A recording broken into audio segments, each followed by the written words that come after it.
Have you ever felt overwhelmed trying to compare investment funds or figure out whether a tax advantage strategy like a DST or Opportunity Zone fund is actually worth investing in? In this episode of the Passive Income Playbook on the Best Ever CRE show, we are unpacking the complexity with one of the most experienced groups in the space. I'm your host, Pascal Wagner, and today we're joined by Michael O'Shea, head of private wealth at Origin Investments, a firm with over $3.3 billion in assets under management, 44 realized deals, and a reputation for delivering institutional quality investments to individual LPs. We dive into their performance across multiple fund vintages, including a 27.7 realized IRR on their 2011 growth fund, as well as what it's actually like to be an investor in their DSTs and Opportunity Zone products. If you've ever wondered how seasoned investors think about tax strategy, risk, and long-term planning, or how to partner with a firm that's executed over $4.3 billion in transactions, this one is for you. So let's get into it. Welcome, Michael. Hey, Pascal. Thanks for having me on today. Yeah, I'm excited for the show. So I want to primarily have this episode be around DSTs, opportunity zones, tax strategy, things like that. Can you help set the stage of how you got to Origin Investments and maybe your career up to this point, so everyone who's listening knows who they're talking to or listening to? Hopefully talking to at some point. But yeah, happy to give a little bit of background. I've been in this space for about 18 years now. And so I've seen a lot change. I've sort of seen the good, the bad, and the ugly with real estate syndications and what's come and gone. Yeah, you primarily have two avenues. One is an allocation. I want to have access to risk assets in the commercial real estate market, be it on the debt or equity side, multifamily office, shopping center. I want to allocate cash to that. The other side of the business is event driven. I'm selling a property and I don't want to pay taxes. I don't want to manage anymore. So you've got a 1031 exchange. That was primarily the event driven business that I worked on throughout my entire career until the 2017 Tax Cuts and Jobs Act gave us opportunity zones, which was a whole new thing to work on and expanded to much more than just selling real estate. And so you've got those kind of close cousins. So over the past 18 years, I've been raising capital for direct real estate investments, private placements, ground up developments, core stabilized. And, I've sort of fell in love with commercial real estate. The more that I started talking to investors about it and really educating people, for me, if there was a gap in my understanding, I would kind of go back to school and I would read books and I would listen to podcasts like this and I would talk to people that have been in the business longer. The more I started researching it, it was kind of like, what's the catch? There is no catch. This is one of the best asset classes to protect and grow wealth, and it has a tremendous amount of tax benefits. So as I started getting better at it, more knowledgeable, I literally went back to school. We've got a great real estate program here at DePaul in Chicago, and I went back to get my master's degree in real estate and finance. Michael Episcope, the founder of Origin, actually went to DePaul for the same program. And so we weren't in school at the same time, but he's kind of a close friend of the group. And so I met Michael through the DePaul alumni network. And that's how I originally got introduced to Origin. After school, I went back and got my chartered financial analyst designation, which sort of took that sort of analysis and breaking down numbers a little bit farther. And I eventually approached Origin and I said, I think you guys are missing out on this huge opportunity for 1031 exchanges through an UPREIT structure where clients can eventually diversify their portfolio, and joined them about 18 months ago to build the 1031 exchange platform. It's gone phenomenally well. We've got a tremendous amount of interest from people across the country. And since then, I've moved into a new role where I'm head of private wealth, kind of covering the whole country, working with financial advisory firms, family offices, raising capital for our various investment solutions. Incredible background. Thank you for sharing. So kind of one of the first things off the top of my head is 3.3 billion in assets under management is a lot of billion. So, I'd love to understand, there's a whole landscape of the types of operators that an LP could invest into, right? Like there's the mom and pop people that have maybe done their own personal deals. And then there are, the huge firms with billions under management. And I'm imagining, that the makeup of your investor base is probably a lot different than someone who's significantly smaller. You mentioned that you work with RIAs, registered investment advisors.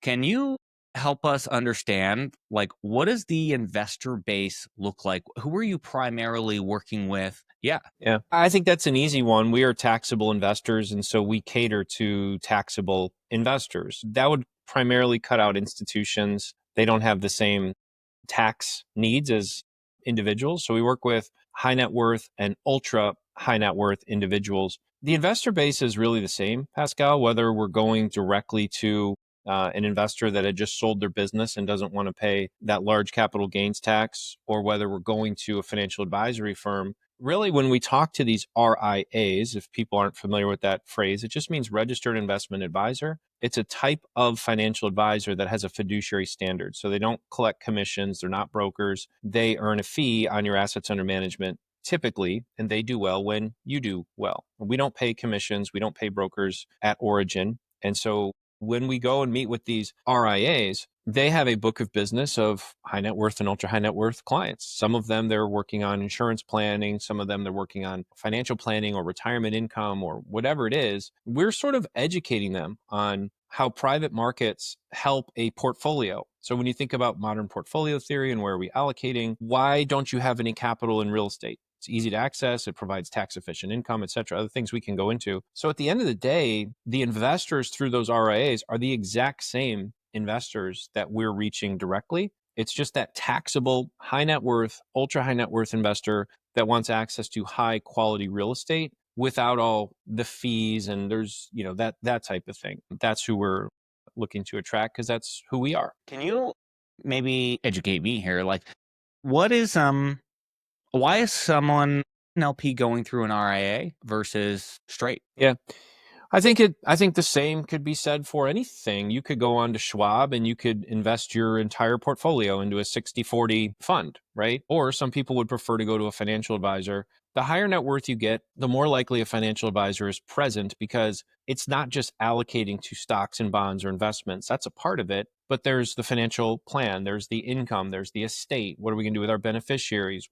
Maybe there's investments you haven't heard of. So they go there for education and guidance and then sort of like a holistic plan, like the non-financial stuff. Can you help me with managing my expenses? Can you make my life less stressful? Is there something in the contracts that I've signed that maybe I can get out of and make my estate plan a little simpler? So you have very, very hands-on people, which we tend to attract because these are real estate investors, right? Some of them might have done it as a side business, but now they've been doing it for 40 years. So they're actually really, really good at it. But then you have other people where they say, listen, I like to focus on what I'm good at. I could probably manage my own money, but I'd rather just pay someone to do it because that's what they do every single day. And so we want to get access to those clients, whether they prefer to work with a financial advisor or whether they prefer to come directly to us.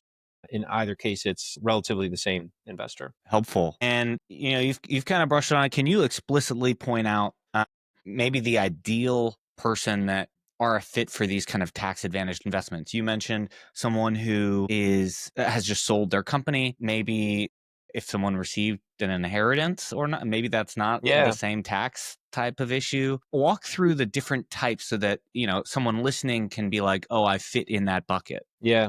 Yeah. How long's the podcast? Like I love getting into the tax minutia. Yeah, somebody that gets an inheritance, you're typically going to pay tax on that. You'd have after tax dollars, and those would be more people that would probably invest in our income plus fund and just say, I want to allocate this money, right? When you're talking about tax advantage, we call that the event driven side, meaning something happened, right? I sold my business, I sold a piece of appreciated real estate, but opportunity zones apply to more than just real estate. Think about, well, let's just go through examples. So the 1031 investor and the opportunity zone investor are going to be fairly different. 1031 is more simple, so maybe we'll answer that first. These are people that own appreciated investment property. It's not a second vacation home or something like that. It has to be an investment property. Either you're renting it out to somebody, it's raw land, it can actually be oil and gas, mineral rights, any type of real property that's held for investment purposes. This is a super easy question to answer. I'm glad you kind of threw that out there to me because I've been doing this for 18 years and I've had thousands of these conversations. It's the same investor every single time. I've built my wealth through real estate. It's the best investment I ever made. I love real estate. I'd buy more if I could, but I'm so tired of managing it. It's not that easy to manage, right? And you got all these different tenants and tax laws are changing and insurance costs go up. And what people start to really think about is who's going to manage this when I'm gone? Maybe I bought a duplex 30 years ago and I had known nothing about real estate. Well, now I own $10 million of real estate and many, many duplexes. And my kids don't live here. Who's going to take this over? And is there going to be a burden of management when I give this to somebody? Are they going to run it into the ground? Like, so when you start to think about all that, we really have this turnkey solution where it's like, you can sell all of your real estate and you could roll it into our diversified portfolio of multifamily real estate through the Sun Belt. So now you're de-risking your portfolio. So instead of 20, 30, 40% of your assets in one asset or two or three assets, now it's diversified. It's like rolling out of a single stock and putting it into a mutual fund. So now you get your time back. So there's no more toilets, trash, and tenants. There's nothing more for you to worry about on these properties. We send you a monthly paycheck and we manage it for you so you can spend your time doing what you want to do. And then as far as the estate, it becomes a security so you can easily pass it on to your beneficiaries. They would get a fully stepped up cost basis with no burden of management. And so you can kind of see why the 1031 has really taken off. Like it solves kind of every problem that investor has. It has to be the right type of investor, but there's millions of them out there across the country that own real estate, that are tired of managing it, that want to preserve and protect their capital and clean up their estate. The opportunity zone investor is a little bit different. Two major ones, but many. Think about a flow chart. Like in a 1031, all of these things have to happen correctly. Did you sell a property? Yes. Okay. Is it an investment property? Do you have the right kind of leverage on it? Do you have partners on it? Did you put the money with a qualified intermediary? Like all these things have to line up. The flow chart for an opportunity zone looks like this. Did you have a capital gain? Yes. Then you can invest in an opportunity zone fund. There's no qualified intermediary. There's no, putting the money elsewhere. You have 180 days to invest it. This can apply to selling stock, private business, collectibles, art, anything that you sell that generates a capital gain, you could put it into an opportunity zone fund. So these folks are a little bit different, typically younger, right? There's a lot of people that sell their business that are still young and there's a lot they want to do. But here's the thing. When you look at institutional investors, they are typically allocating 10 to 15% into private markets or direct like investments, non-stocks and bonds. If you get into some of the larger endowments, they're investing upwards of 50 into real assets, let's call them. So when you sell a company and you have that liquidity event for the first time in your life, right? You're kind of cash poor when you own an operating company.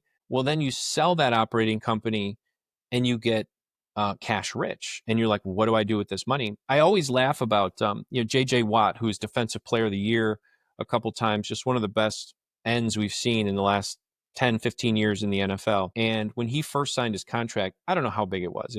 You'd laugh if you heard how big this contract was. And they said, what's the first thing you did? And he said, I started texting people, what do rich people do with their money?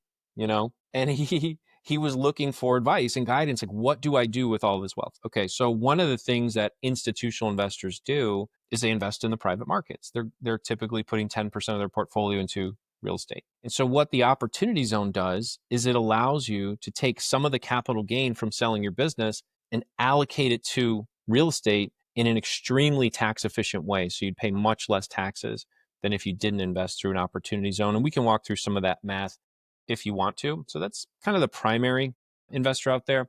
Number two would be somebody with a concentrated stock position. So I've worked for, you name the company. I worked for Microsoft for the last 30 years. And it's surprising too. Usually their spouse works there too. My spouse has Microsoft stock. I have Microsoft stock.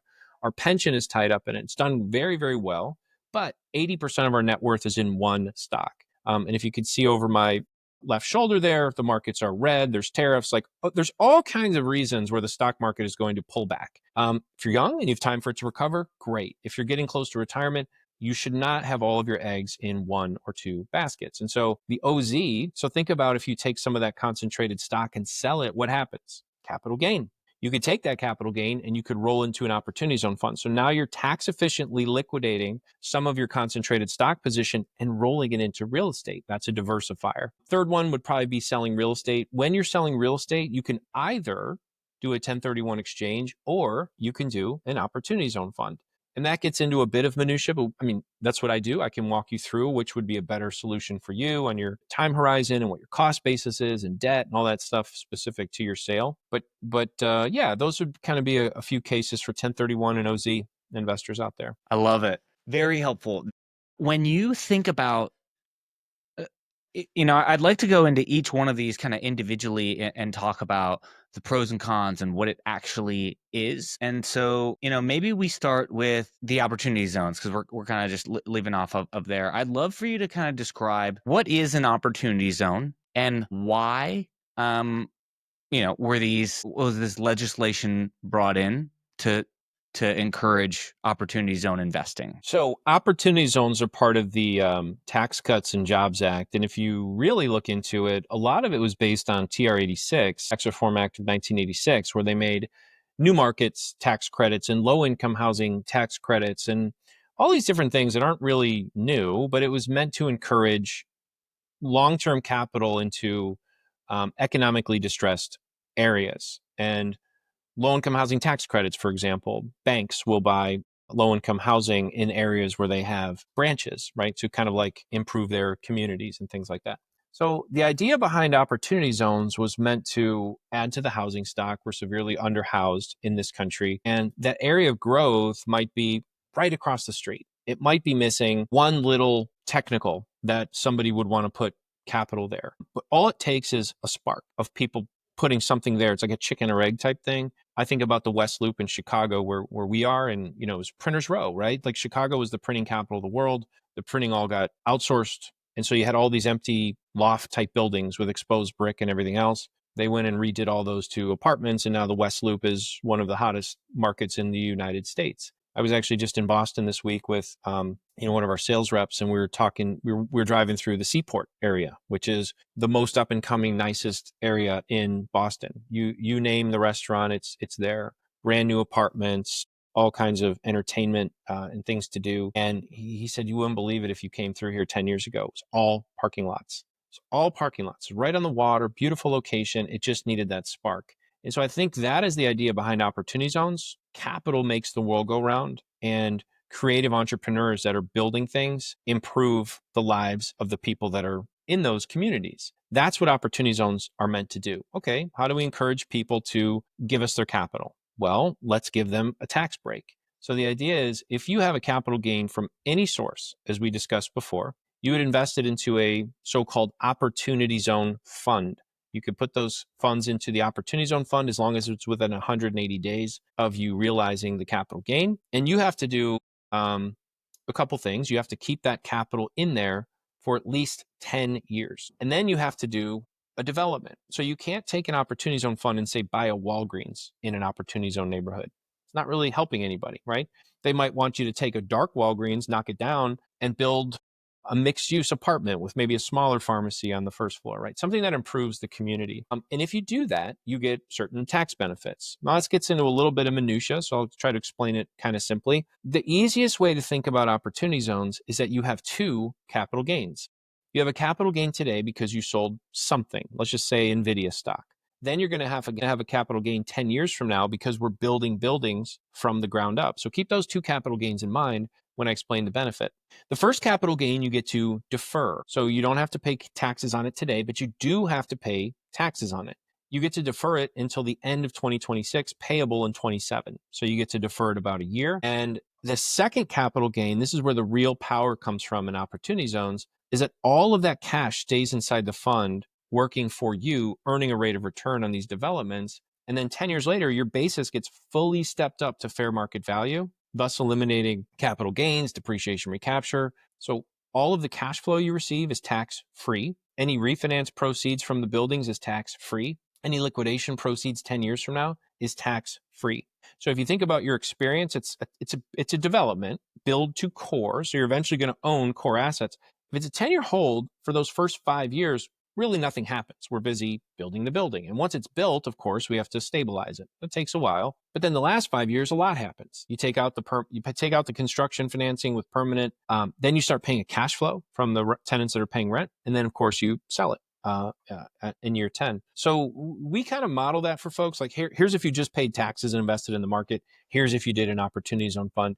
And in a lot of cases, earning the exact same rate of return, you're increasing your wealth by 60, 70, 80%, depending on how the Opportunity Zone Fund does. So it's one of the phrases we use a lot is not about what you earn, it's about what you keep. It's about how much money hits your pocket. And what the Opportunity Zone does is allows a lot more of that growth to hit your pocket. It's an extremely tax efficient way to invest capital into real estate. I think somewhere where I get tripped up with this opportunity zone concept is that you still need to pay the capital gains, even though they're deferred a couple years. So, I'm imagining, I think the way I've invested, and I know quite a few people invest is, they'll take all of their proceeds from previous multifamily deal or, a real estate deal, and they try and roll that into the next deal so that they can avoid depreciation recapture and those paying tax on that. And usually they're taking that entire investment and rolling it over is typically what I see.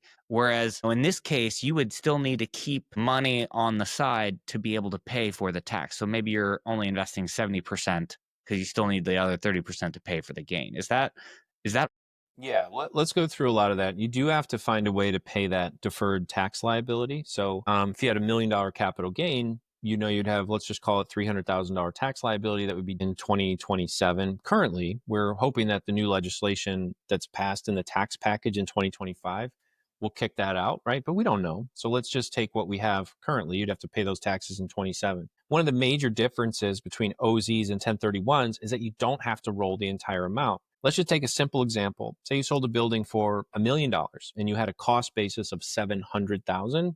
You actually put that $700,000 in your pocket because it's your cost basis. You would have $300,000 of capital gain. You'd only put the $300K into the OZ. Well, let's say your deferred tax liability on that is $100,000, 33%, right? You have $700,000 in your pocket because you didn't have to pay that.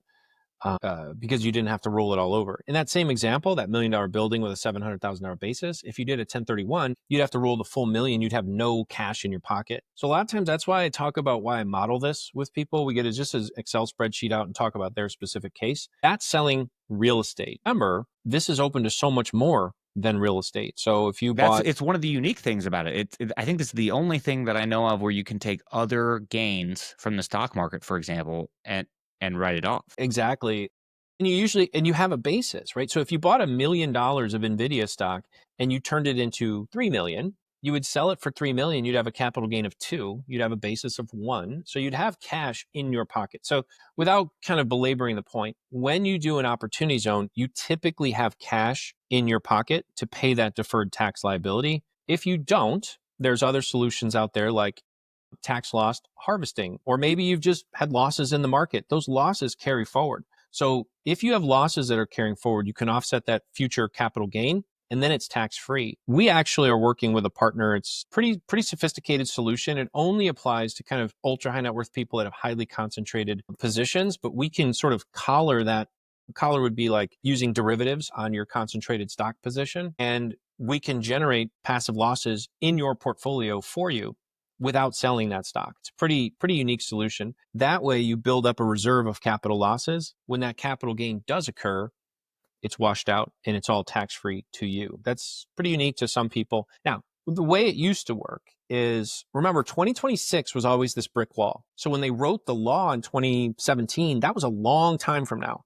And so normally when you invest, you have 5 years or 6 years or 7 years until you have to pay taxes. So that would allow us to build the building, refinance it, and give you the refinance proceeds back to pay that deferred tax liability. Well, that we can't do that, right? We're too close to 2026. So you have to come up with a way to pay those taxes. But we are hopeful that in this new tax legislation that will be passed sometime this year, we're thinking that we will kick 2026 out much farther. And that will allow us to refinance the assets and help you pay that deferred tax liability as well. And I'm imagining, I think there's a lot of, politics is a huge, I think at an all-time high, people interested in politics. I think I would love to talk through and maybe the incentive or the reason of quote unquote giving tax breaks to the rich is that it spurs local development, which is great for the city, the locals, the Like, can you walk through a little bit of the incentive part of how that benefits everyone? Yeah, I think, there's the financial side of it when we can get into like GDP per capita, and we could talk about that. I mean, we do look at kind of the facts of like how much capital is flowing into certain opportunity zones. And I don't know if we actually went through that, but an opportunity zone is a geographic census tract. You can Google opportunity zones near me. So these are actual locations with actual addresses. This is an opportunity zone. This is not. So you have to build within an opportunity zone.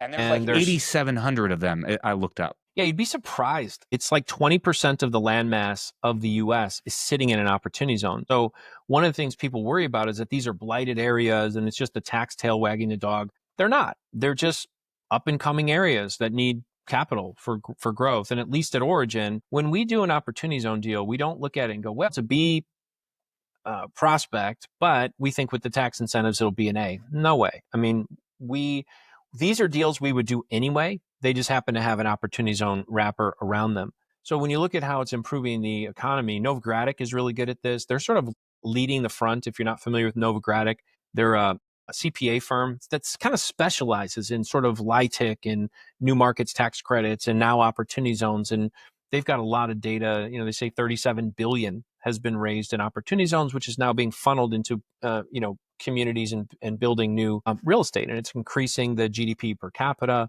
and a lot of other statistics. So from the financial metric side, it's getting bipartisan support from Democrats and Republicans, but then just, I don't know, the common sense type of side. Like think about where you go to work and where you're walking every day. And I did a deal, a previous firm, but we built a life sciences building. So think about research companies, pharmaceutical companies, educational, like universities that are doing research in these type of buildings. And they're absolutely gorgeous, like completely LEED certified, all the newest technology in them that's very energy efficient. And they're just beautiful looking. And this happened to be in Philadelphia next to Drexel and Penn medical schools. You want to put them where you have the meds and the eds, right? And this was a great location for it. And this particular property was on the site of a auto zone or something like that. But the auto zone had gone dark, and it was really just a negative part of this community where, I guess there was not good things. People would meet in the AutoZone parking lot and a lot of crime and things like that. So we completely knocked it down. We had the mayor of Philadelphia was there for the groundbreaking.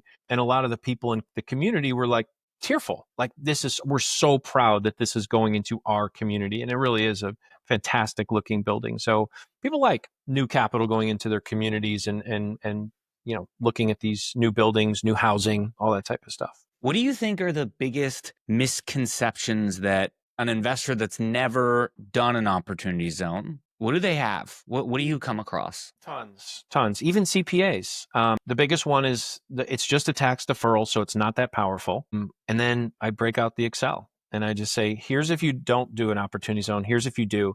And by the way, this is if they earn the exact same rate of return. We're just showing the power of not paying taxes, and you're increasing your wealth by 50, 60, 70, 80% in some cases. They go, oh my gosh, this is way more powerful than I thought. There's almost nowhere in the tax code where these two words are together.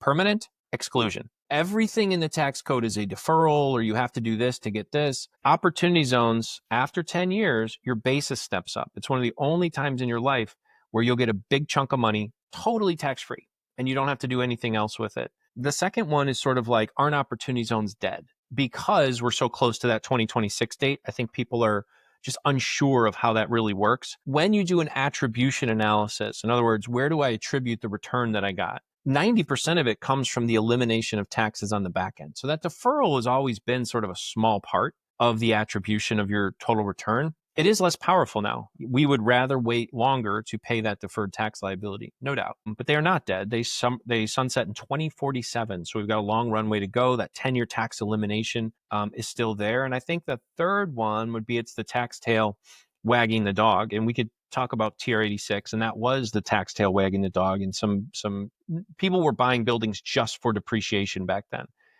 Opportunities, Tax Reform Act of 1986. In other words, you had such high marginal tax rates that back then you could take depreciation against your ordinary income. Anybody, marginal tax rates were like 70%. So it was almost like nobody was realistically paying that. There were so many tax breaks, call them loopholes, call them whatever you want, where you could buy a building and you could take depreciation like 5 to 1 off of your income. So everybody who had any sort of income would invest into these limited partnerships. They would get the depreciation, it would write off their income. And then what TR86 did is it closed a lot of these loopholes. So if the value of that building was based on getting a 5-to-1 write off on your depreciation, you can no longer get it. What's the value of the building?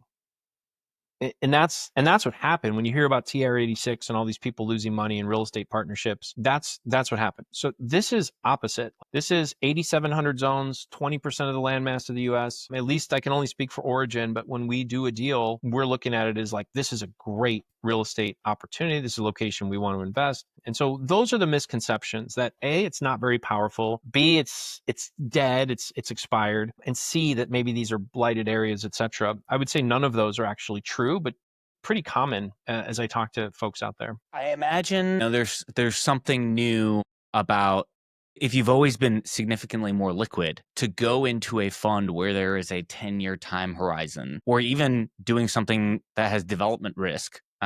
Those are two kind of new concepts, I imagine, to as an investor. And so what are maybe the issues around that? I imagine people come and I've at least noticed with the people that I coach where they don't fully understand what it means to be invested with a GP for 5 to 7 years and really you can't pull the money out. So can you talk to that a little bit? Yeah, and that might go back to one of your earlier questions of why would some people want to go through a financial advisor and why would some people want to come directly to you? Maybe folks don't understand their risk tolerance and maybe they don't understand their true liquidity needs, and having it mapped out by a financial advisor sometimes can help them. It's really more of an allocation question, I think, is what you're asking. You have a portfolio, you have cash, you have certain capital gains, you have stocks, you have certain things that are going on in there. The real question isn't, is it illiquid? Is it 10 years? Both of those are true. The question is, what percentage of your portfolio can you afford to keep illiquid for 10 years? If the answer to that question is 0,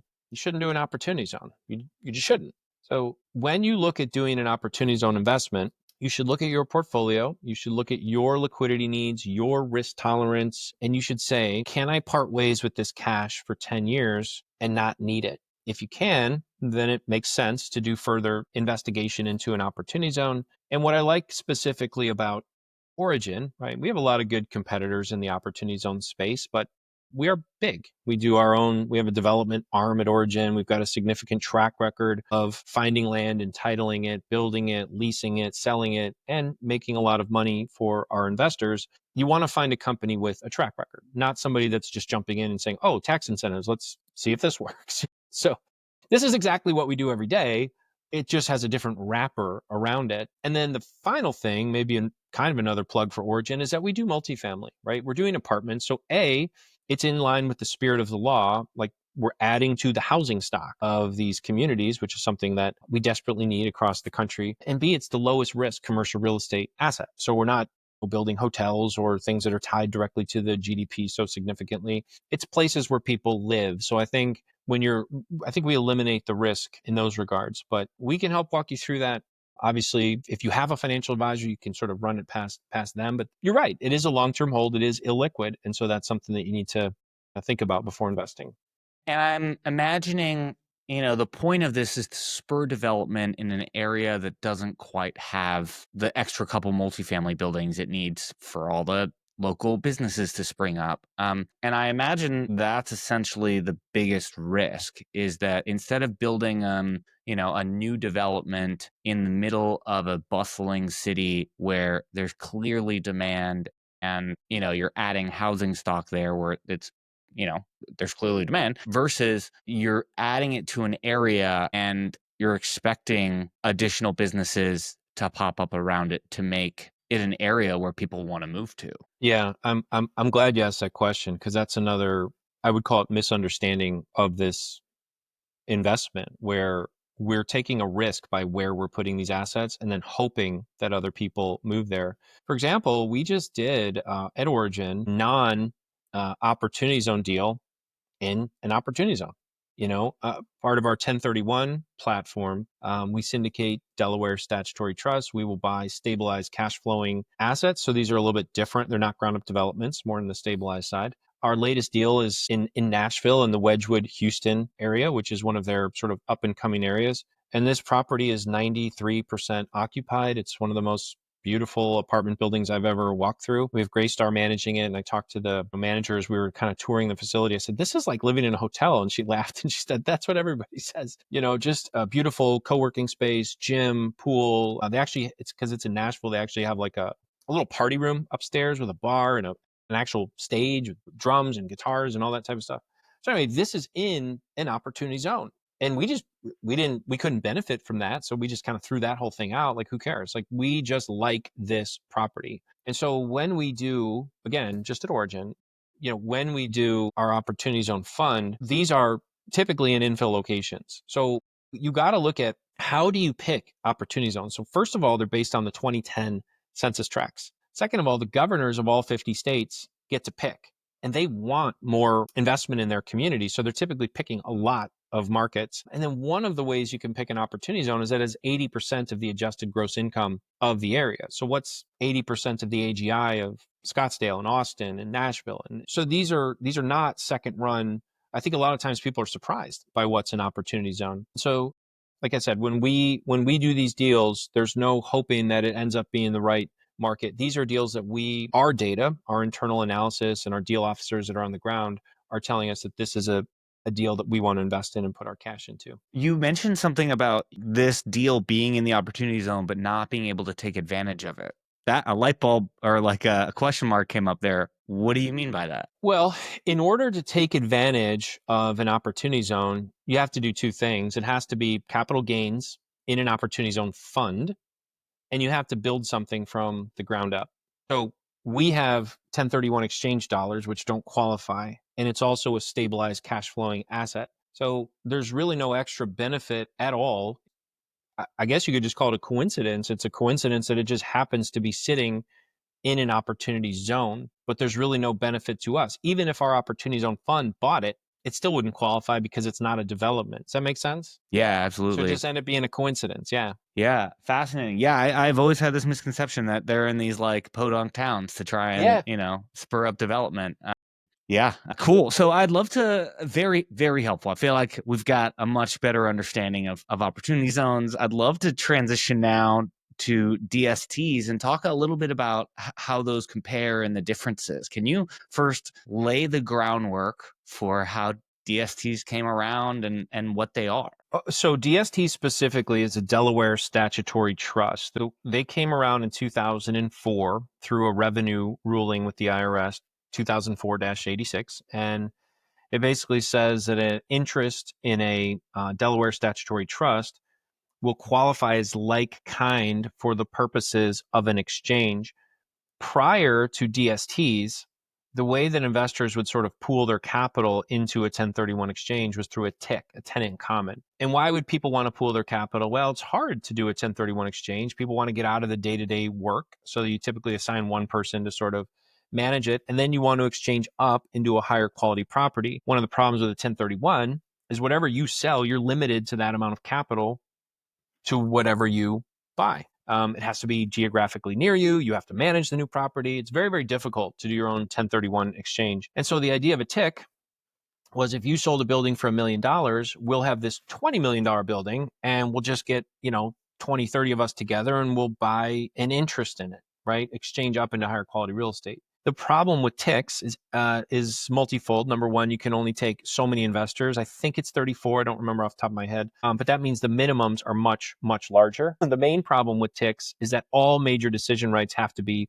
unanimous. And so you can have somebody that doesn't want to sell or refinance or what have you, and you get stuck in these TICs. Or the investors die and then their family takes over. You don't even hear from their family. So TICs have become really hard to manage. And so DSTs have taken over. You can have over 2,000 investors in a DST, so we have much smaller minimums. But the main difference is it gives all major decision rights to the managing sponsor, which would be Origin in this case. So if we want to refinance the building, sell the building, what have you, it's truly a passive investment for you as the investor, and it allows you to pool your capital to buy significant, our deals are typically $60 to $100 million apartment buildings. Okay, so this is very clearly moving out of one deal that you're actively managing to another, but instead of 1031 where you're more likely to be active, it's DSTs are specific to basically helping active investors become passive. I would say that's 100% correct. Got it.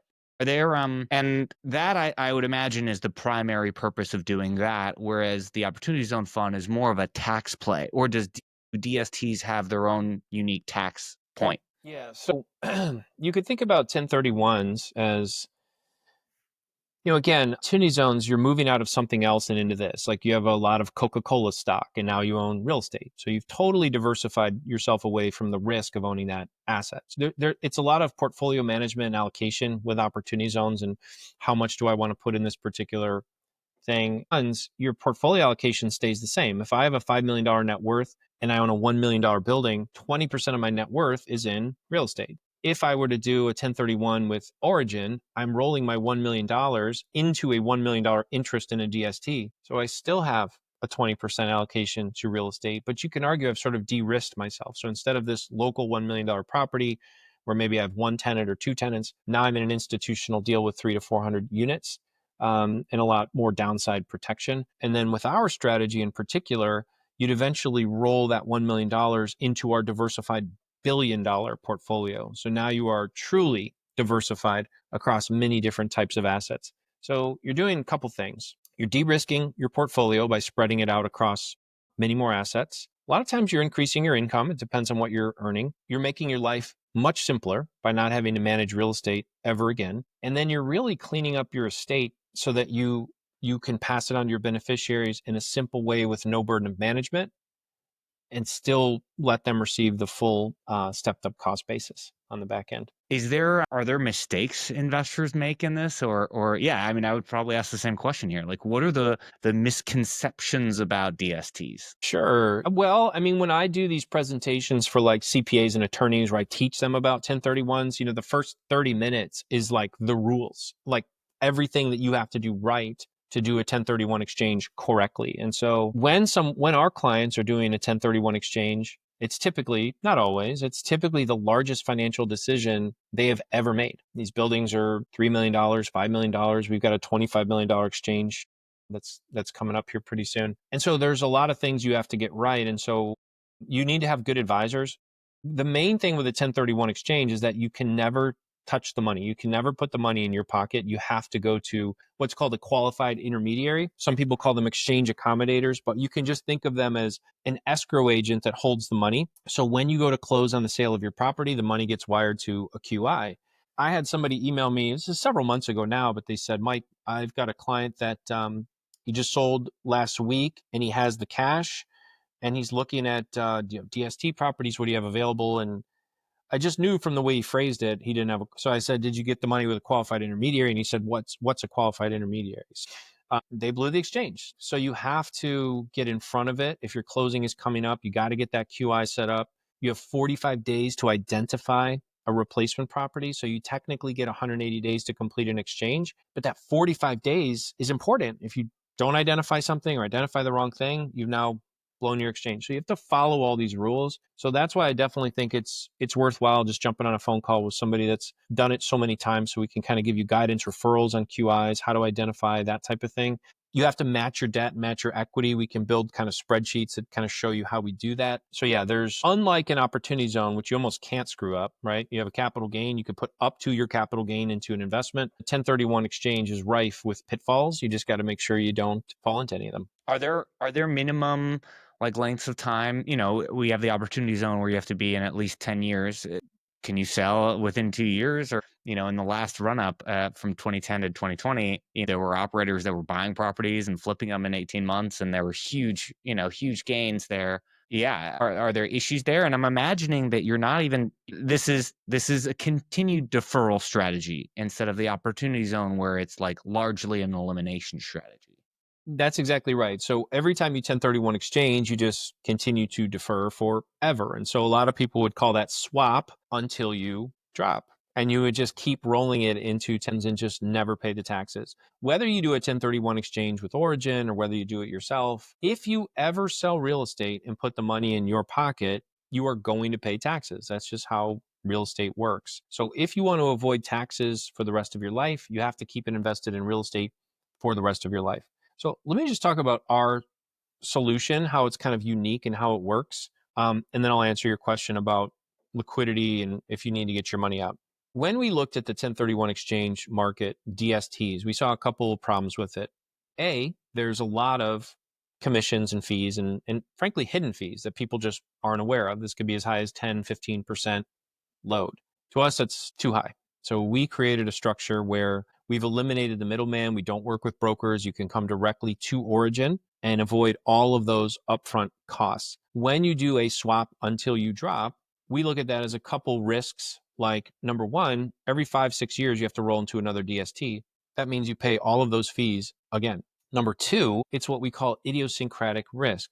That means single asset risk. Would you rather put all of your eggs in IBM, or would you rather have a tech mutual fund to get exposure to that sector? So you don't want to have single asset risk as you're getting closer and closer to retirement. So we want to diversify it.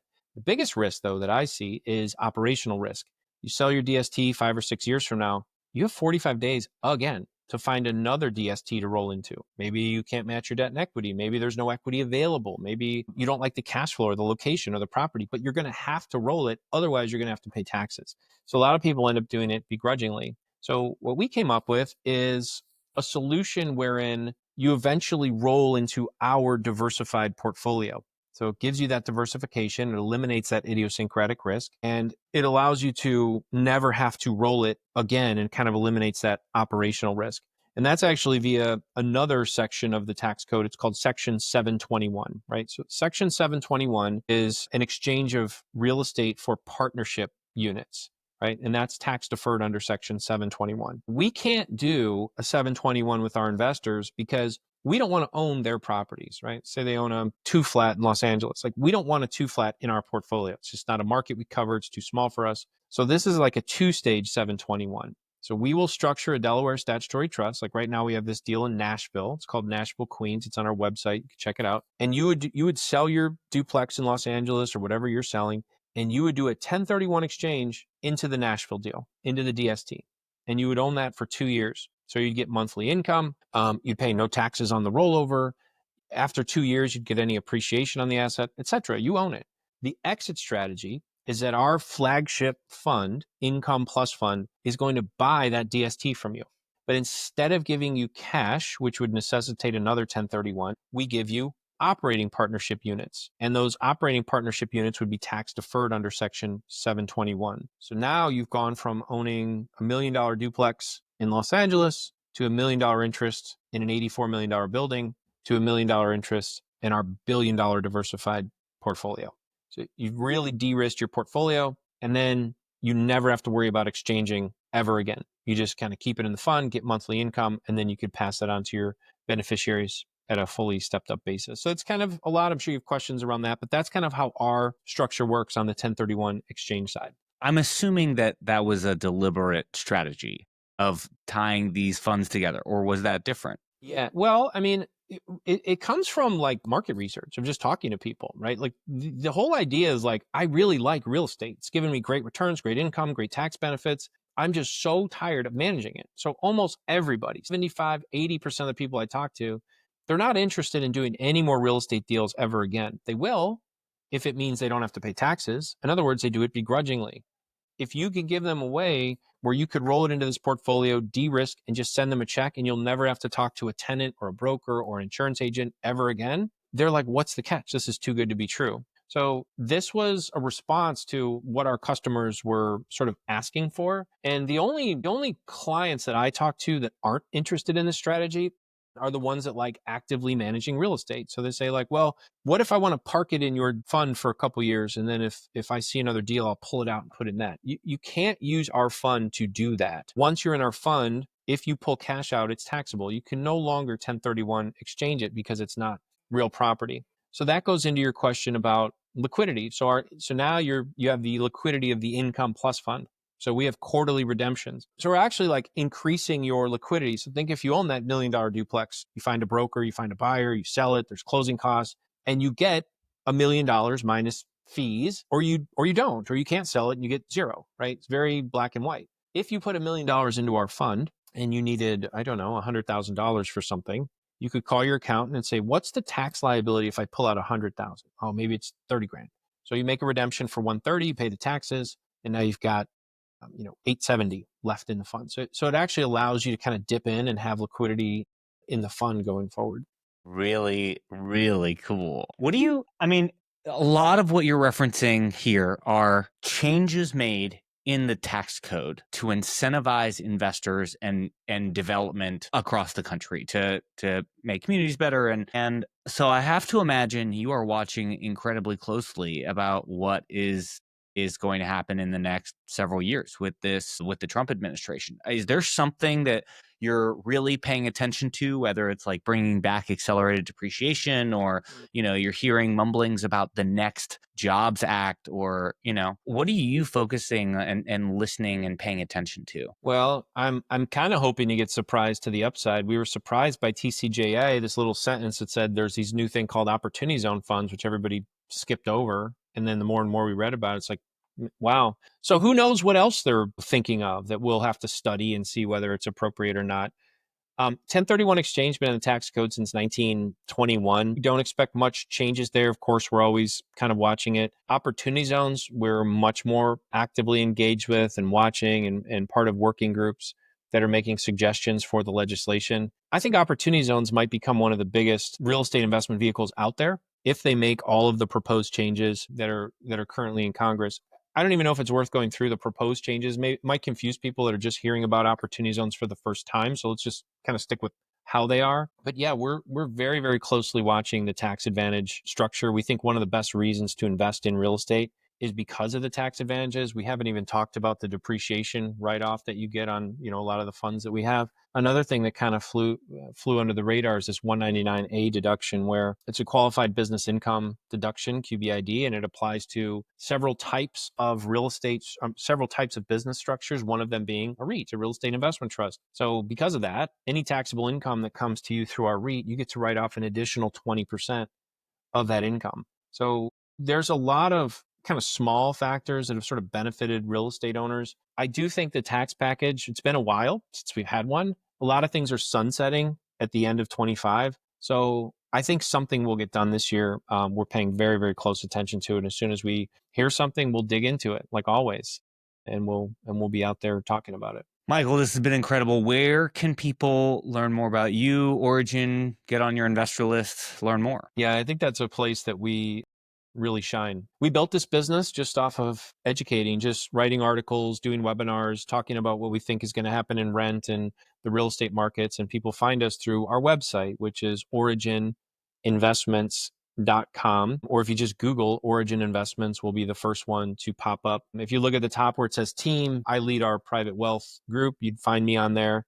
I do have actually a link right on the website that says book a call with me. So if you do have real estate you're selling or concentrated stock positions or anything you want to talk about, you can actually just book right on my calendar right there.